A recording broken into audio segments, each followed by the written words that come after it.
Welcome everyone. Today is Friday the 27th of March and this is my principal's update to finish this week. First of all, you'll already be aware that school is finished for the term today. Next week is a pupil-free week, during which time teachers will continue to work to organise the learning and different resources which may be required after the Easter vacation. So the first thing is, can I thank you for your cooperation to get us through to this point in the term. We have, like I said yesterday, sent home some home learning packs, and just because the students are not here this week doesn't mean that they should not be doing some work.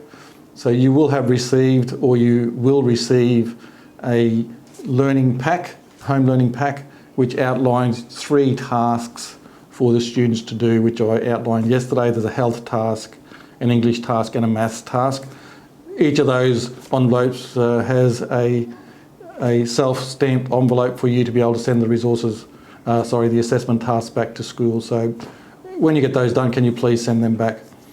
If you have any questions or you need some support in having your students complete that work, can you please either just leave a message and we'll ring you back, so you can call the school number, or we've set up a dedicated email address for home learning, which is homelearning@tallawongss.eq.edu.au. So any questions related to the home learning packs that were sent home, you can direct to that email address.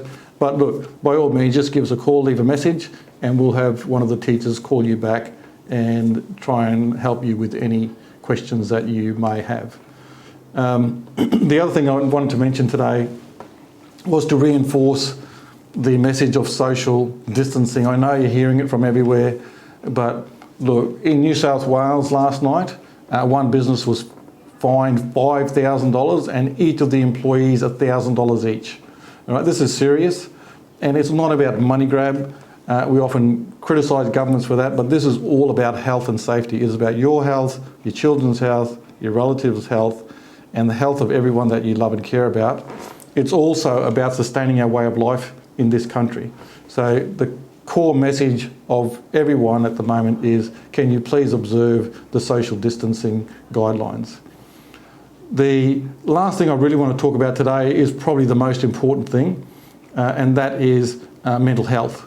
That at this point in time, a lot of people are really focusing, I think, on adults and what's happening in the adult world. So people not able to go to work, people losing their jobs, a whole range of things which really are important, obviously.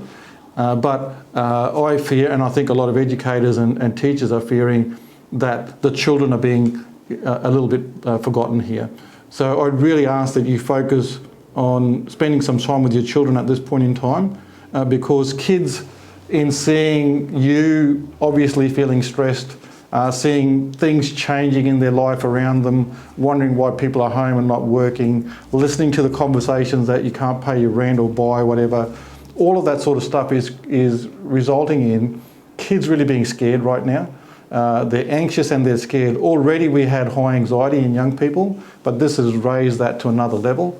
And we really need you to think about, not first of all, oh my God, I can't pay the rent. I know that's an issue. But when it comes to school, some people are thinking, they're going to fall behind in their work. I need to get this done. I need to organise a timetable for my kids, and they need to do this, this and this. I need to get onto a website and identify my online learning program for my children because they're going to miss out. And all of those things are going through your head. Can I just say, look, can you just calm down? Right now we're talking about 1 week just before it was going to be Easter vacation anyway. We have sent you enough work for next week. You do not need to worry about anything else at this point in time. What I'd ask you to do is take some time to sit down with your kids, talk about what they're worried about, and just make sure that they know that you love and care for them. Because at this point in time, they may be thinking, with all this stuff going on, that they're not important anymore. That they may be in their own head thinking, oh, I'm not going to school, I'm not seeing my friends, and I'm not able to play with who I want to play with. Even when I'm home, they're not, mum and dad aren't letting me go out. I can't go to the shops, I can't go and play games. So look, they are literally scared and really uncertain about what is happening around them. So we need to bring something to their life which makes them feel loved, something fun, something outdoors at home that you can do safely. So I think one of the things I've talked about a lot is reading them a story at home. That's really important. But look, can you just make sure at home that you're focusing on a little bit of time on them? Can you also understand you're not alone here? That if you think your children in the next week or few weeks are, being more angry or more emotional or seem to be having more tantrums,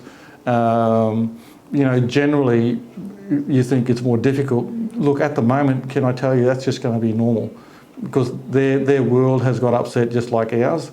And unlike us as adults where we can maybe a little bit better at processing that because of our experiences, little kids don't get that. And the way in which that comes out is misbehaviour, anger, frustration, tantrums, all those sorts of things. So can you please just understand, one, that your children need you to be calm. They really don't need to hear people screaming and yelling or being upset with them. They need some understanding and they need some clarity. Happy if you have questions that we could help with that they're talking about at home and you don't know. As a school, we have a lot more resources than you do, obviously.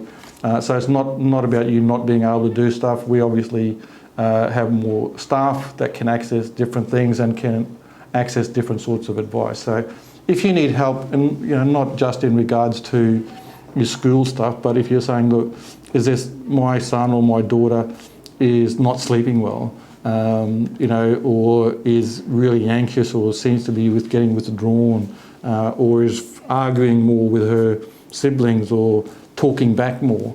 Those sorts of things. Sometimes there's two things. One is your mental health, obviously, and the other is your concern for your child.